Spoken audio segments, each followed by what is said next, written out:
ধর্মীয় সম্প্রীতি, পরমত সহিষ্ণুতা এবং অসাম্প্রদায়িক চেতনাকে এগিয়ে নেয়ার প্রত্যয়ে পালিত হয়েছে পবিত্র ঈদে মিলাদুন্নবী। মহানবীর জন্ম এবং ওফাত দিবসের সব আয়োজনে উচ্চারিত হয়েছে মানবতা এবং শান্তির জয়গান। দুর্গাপূজাকে কেন্দ্র করে অস্থিতিশীলতা প্রসঙ্গে ইসলামী ব্যক্তিত্বরা বললেন, প্রকৃত মুসলমান কখনো অন্য ধর্মের মানুষকে কষ্ট দিতে পারে না। মনির মিল্লাতের প্রতিবেদন।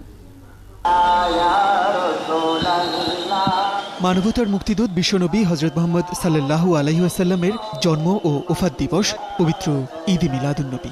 প্রায় 1400 বছর আগে 570 খ্রিস্টাব্দের 12ই রবিউল আওয়াল জন্মগ্রহণ করেন হযরত মুহাম্মদ সাল্লাল্লাহু আলাইহি ওয়াসাল্লাম। 63 বছর বয়সে 632 খ্রিস্টাব্দের এই দিনে ইন্তেকাল করেন তিনি। জন্ম ও মৃত্যু একই দিনে হলেও মুসলমানরা দিনটিকে প্রিয় নবীর জন্ম উৎসবের দিন হিসেবে পালন করে থাকেন।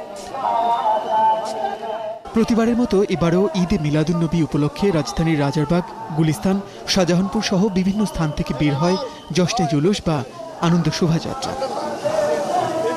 এবার এমন এক সময়ে ঈদে মিলাদুন্নবী উদযাপিত হলো যখন দুর্গাপূজাকে কেন্দ্র করে নারকীয়তার শিকার সনাতন ধর্মের মানুষ। ঈদে মিলাদুন্নবীর আয়োজনে ইসলামী ব্যক্তিত্বরা বললেন, হযরত মুহাম্মদ সাল্লাল্লাহু আলাইহি ওয়াসাল্লাম জীবনভর ধর্মীয় সম্প্রীতির বাণী প্রচার করে গেছেন।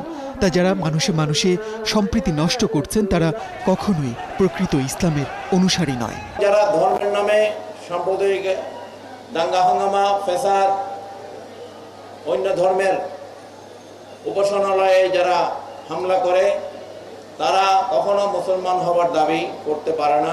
রাজধানীতে ঈদে মিলাদুন্নবীর আয়োজনে অংশ নেন সরকারের কয়েকজন মন্ত্রী। তারাও বললেন, ইসলামের নামে ধর্মীয় সম্প্রীতি বিনষ্টকারীদের বিরুদ্ধে সবাইকে সজাগ থাকতে হবে। ইসলামের মূল মর্মবাণী হচ্ছে সৌহার্দ্য।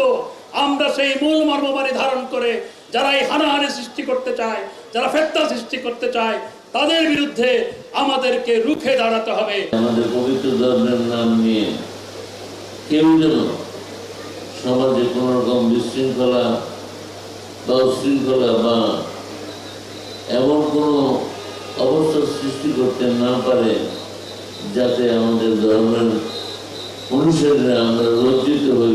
আনন্দ শোভাযাত্রার পাশাপাশি ঈদে মিলাদুন্নবী উপলক্ষে ইসলামিক ফাউন্ডেশনের উদ্যোগে রাজধানীর মসজিদে মসজিদে মিলাদ মাহফিলের আয়োজন করা হয়। প্রধান প্রধান সড়ক সাজানো হয় জাতীয় পতাকা ও ধর্মীয় বাণীখচিত পতাকায়। মনির মিল্লাত, 71, ঢাকা।